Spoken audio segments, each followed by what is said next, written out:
Orangutans are quite different from the other great apes. They're quite different from monkeys. This serenity and calmness that exists in their souls is indicative of their relationship to us. Orangutans are not our cousins. Orangutans are something more unique, something deeper. Orangutans are more closely related to our ancestors than we are.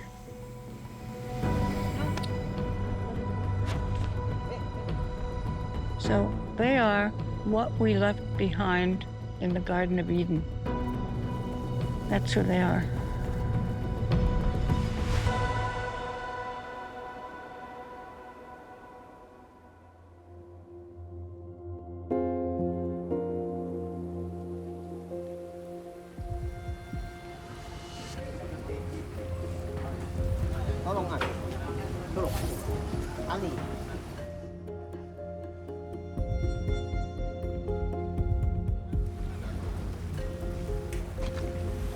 I'm having a massive panic attack. It is sweltering hot, no shade. We're supposed to be in this boat all day, attempting to document a selfless hero. And off we go.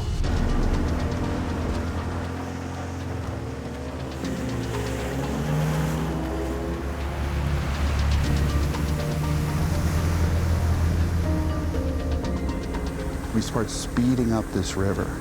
It's a swampland in a remote place called Borneo. Most people don't even know where it is.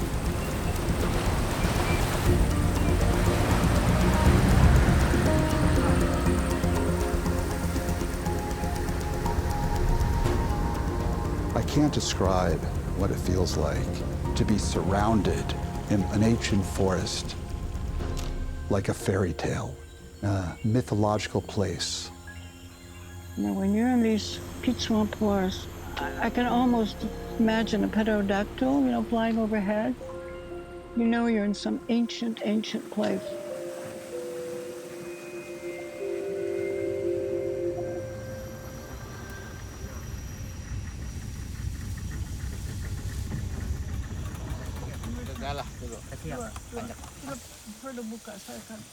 Charlie agrees. No, I can't break a promise to her. No, I can't break a promise to her, Fred. Yes, I can. Not to her. No, she came for us. No, I promised her. She was waiting. And I knew she'd wait. I asked her to wait. Want to get out? I sit on the steps with her. This woman, at her age, from 8 a.m. till 8 p.m. every day, is just with them and then getting notes and sitting and observing and loving. When I came in 1971, my dream was to save wild orangutan populations from extinction. Birute arrives in Borneo in 1971 thinking she's going to be researching orangutans in the wild. Little does she know that over the next 53 years, she'll be dedicating her life to rescuing, raising, and then releasing orangutans into the wild. Birute is one of 3 pioneering women primatologists known as the Trimates, who were selected and guided by famed paleontologist Dr. Leakey. The other 2 being Jane Goodall, who had studied the chimpanzees in Gombe, Tanzania, and Diane Fossey, who had studied the mountain gorillas in the Virunga Mountains.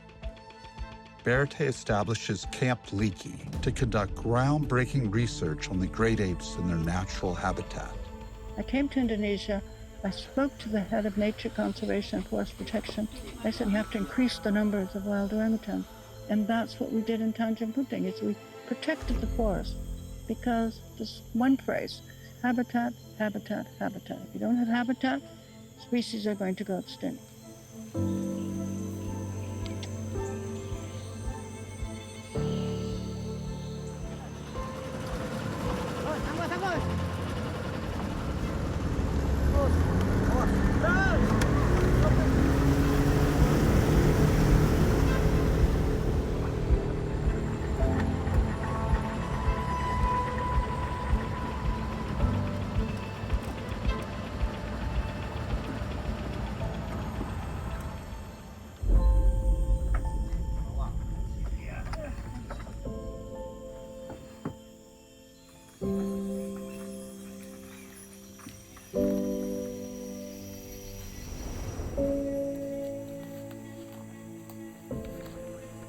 tree was here 53 years ago when I first arrived in Borneo.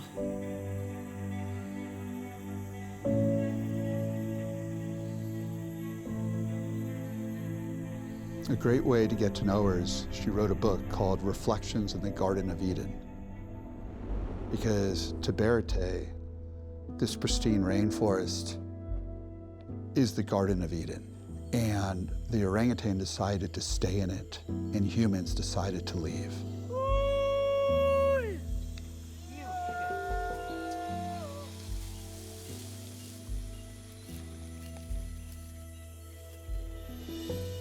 We're surrounded by orangutan.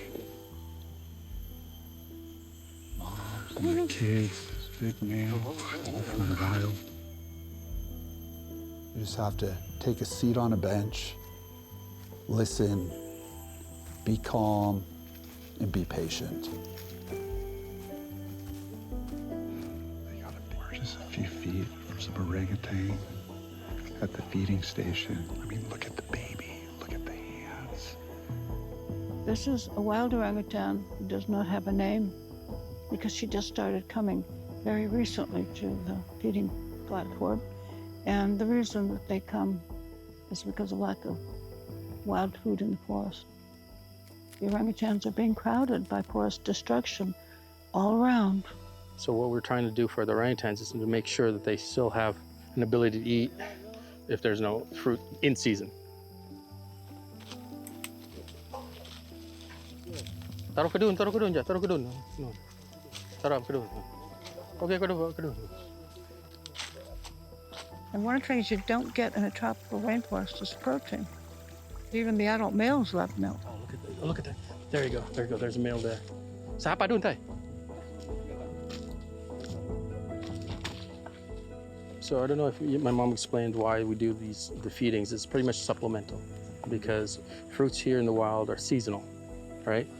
Yeah, your mom was saying that if there's enough fruit, they won't even show up. They won't even show up, yeah. But if there's a shortage of fruit, you guys kind of fill it, make sure they get nourished and vitamins. Because again, the forest is much smaller. Exactly. Oh yeah, there's another one here, Alberta. So we're getting a good concentration of orangutans coming. I can't tell you how energized I feel to be in this ancient rainforest with this living legend and surrounded by these orangutans, because it's pretty simple. You fall in love with that which you observe. I saw these great photographs of you and you're walking around with all these Babies. It's like you adopted them or they adopted you, and They adopted me, and then I adopted them. Became very, very mutual. does it evoke all these maternal emotions? Oh, that's why I had my first child.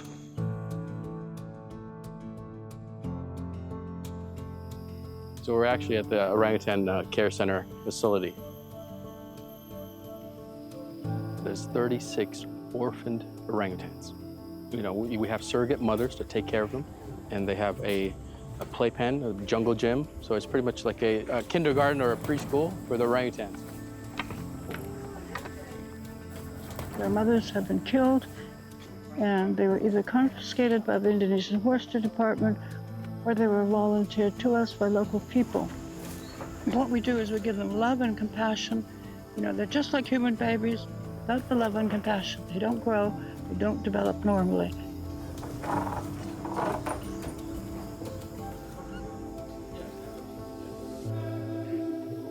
When you hold an orangutan, what do you feel? Oh, you feel love.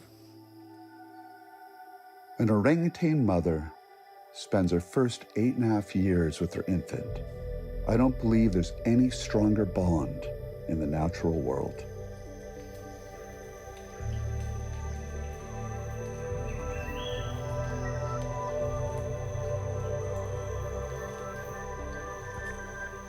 All these orangutans had been separated from their mothers. They'd either been killed or sold as pets. It breaks your heart. Sometimes we even get basically newborn infants. They are traumatized. Their mothers have been killed. And we saw 2 of the young males, and you saw one of them clinging to the caregiver's ankle.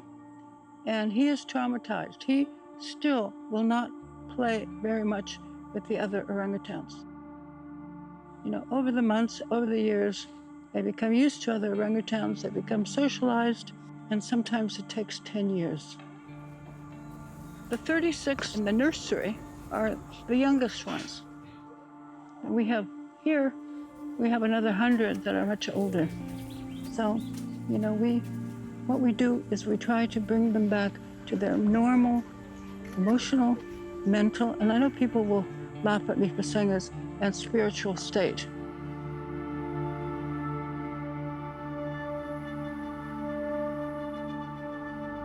When this one orangutan named Sugar came up to me and sat on my lap, I wanted to stay behind and become a caregiver myself. That's what we do here. We prepare them for life in the wild.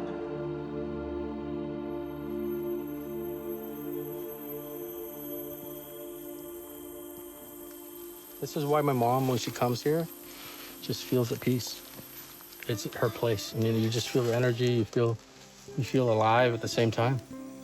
A lot of our staff and employees come from the indigenous dayaks because they have a tie to nature. It's not just a livelihood for them, it's something deeper, a spiritual connection for them, the work. I say that in the purest way possible.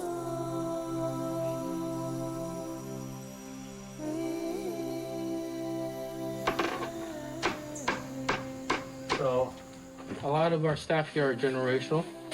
Right. Also, some of the past volunteer members that built huts there.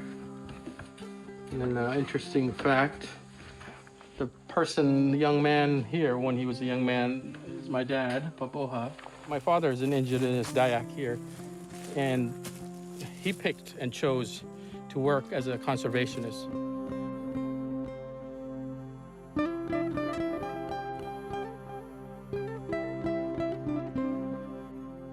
1971, November 6th. That's right. Yeah.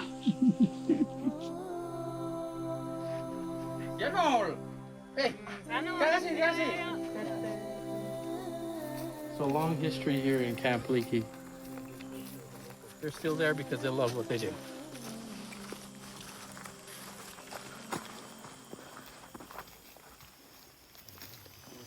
There are 3 stages to orangutan release. The second phase is called a ha-ha house for young subadults and adult orangutans where they can learn to climb trees, Where they can learn to make a nest, where they can learn to forage. all their life skills have been removed because the mother would have taught them that. And so Birute and her team have to teach the orangutan how to become an orangutan again if they're going to survive in the wild. And that was Jantik. She was the one that I made the promise to. You'll notice this moat around here. This kind of keeps them so they can't escape. And we generally don't go in there except to put the food on the feeding platform. We are trying to habituate them to life in the wild without human beings. They learn how to become independent. It's a crucial step because without it, they cannot be released into the wild.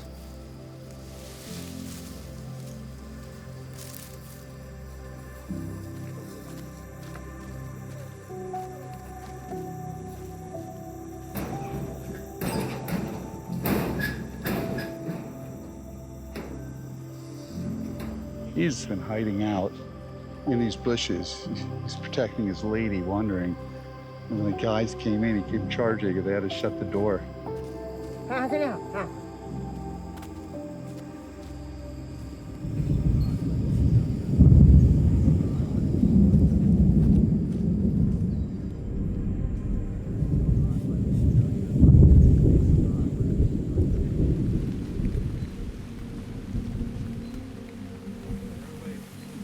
Tunas is chasing sus.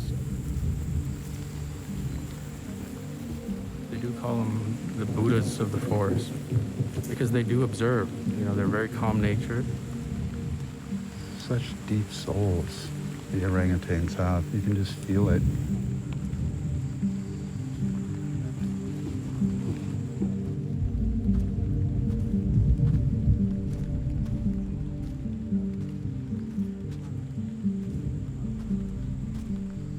This is Jacko. Jacko, for the first 8 years of his life, was kept in a bamboo cage as a pet. They freed him, but he's still afraid to climb trees, to return to all his old orangutan habits. And the dream is one day, through this haha, he's gonna regain that knowledge. Yeah, I know what you want. We're gonna give you some mangoes. He knows that people come through that door. Imagine being in a tiny bamboo cage for 8 years, where you couldn't even stand up. It's very difficult for them to go back to the wild.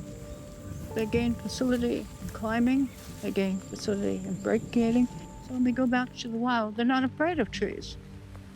He needs his own corridor because that is the issue with the male orangutans. Females can live together. The males are nomadic and they'll fight to the death. So land space is much more complicated.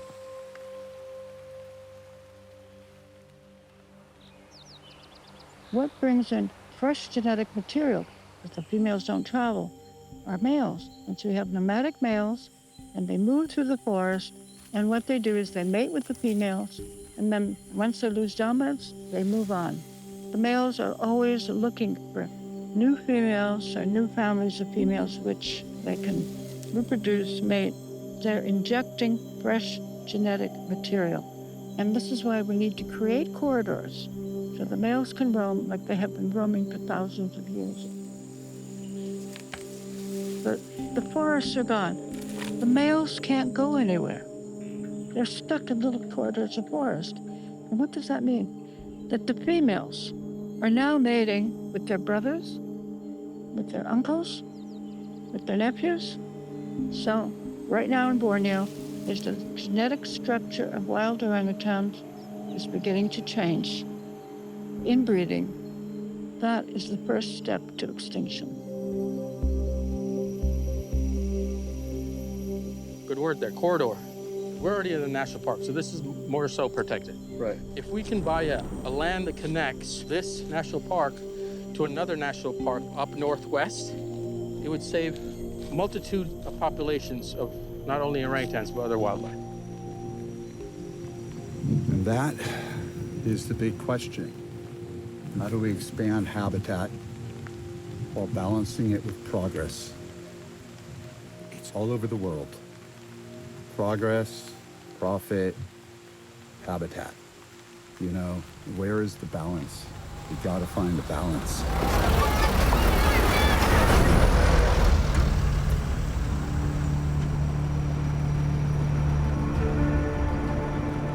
And orangutans are being pushed out. It's difficult for them to survive because now they have competition. And the competition is humans. And as a result, there's been rampant illegal logging and deforestation. So it's like paradise is being destroyed. The Garden of Eden is being destroyed. I mean, what they do is they cut down the forest, plant palm oil, and then 20 years later, they bulldoze the palm oil plants because they're no longer producing an ample harvest. This used to all be ancient rainforest, and now it is palm forestation. We have to give animals choice, and we don't. We move the boundaries of national parks, we move into their home ranges, their territories, destroy their habitats. We take the choice away from them. Disturbs nature, disturbs the balance of the universe. So, if the world keeps progressing the way it's progressing, you're going to have lone adult male orangutans long calling in the forests of Borneo, and nobody will be answering or challenging their call. There was something about the orangutans and Birute that's drawn me back into the field.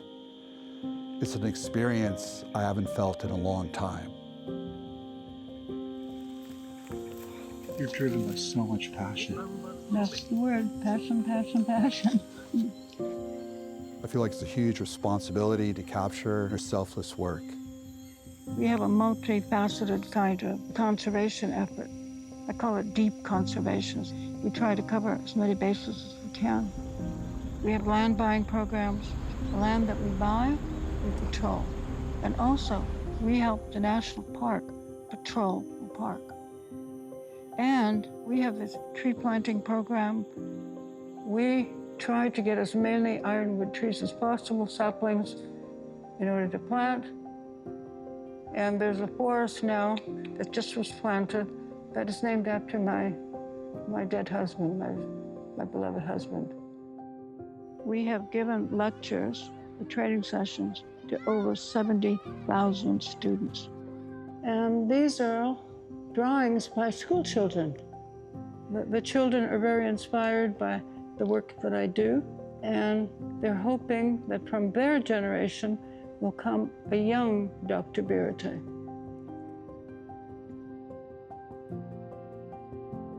You know, we do a lot of things, but doing those things, you need resources. You need political support.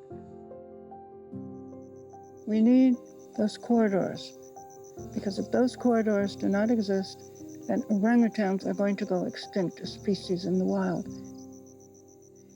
And it's already begun. Even if you wanted to just sit here with the orangutans and hear all of nature's sounds, it's incredible. But I have to be honest, I mean, I feel like this situation is dire. When you see the size of these palm plantations, I mean, there's so much at stake. You know, we often talk about endangered animals, but sometimes we have to stop and recognize endangered people. There's just not that many selfless heroes like Biruté Galdikas. There would be no orangutans if it wasn't for her. This would all be palm plantations. If it wasn't for one single woman in 53 years of selfless sacrifice, nothing would be here. I mean, even today, she was lightheaded, dizzy. And I'm just thinking, what will happen?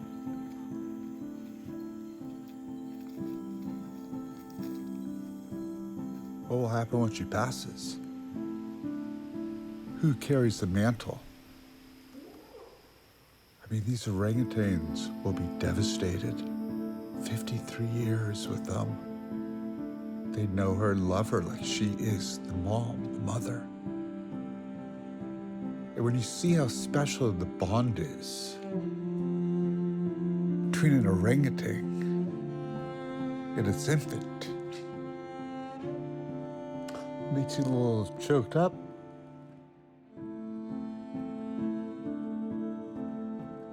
What happens next when she's gone? Is this place going to be completely abandoned, or the work going to be completely abandoned? And I'm telling you right now, it's not. And to her, her work is pretty simple. To lose them would be to lose our past, and it drives her with wild passion for the world to understand this. None of what she's done for the past 50 years will be a waste.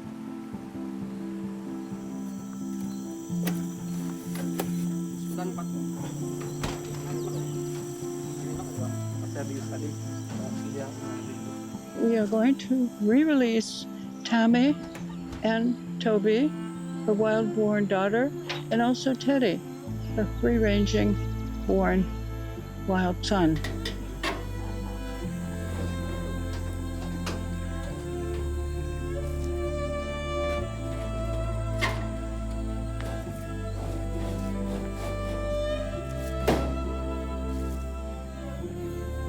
This is what we call victory, releasing an orangutan into the wild.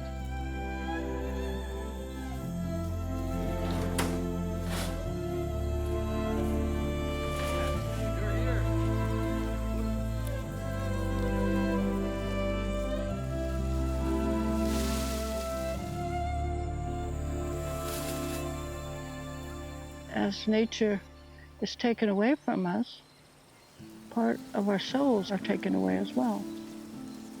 And I think that keeps me infrared, moving forward and against all odds. It's because we don't want to see our almost ancestors go extinct. It was such a loss. Pity.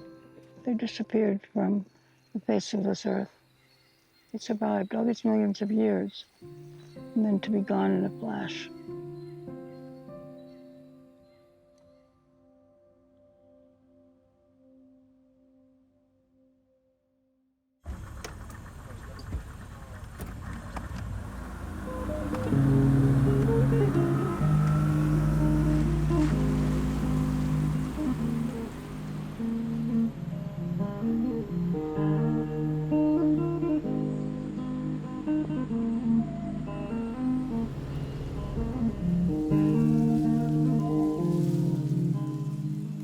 They're like ghosts.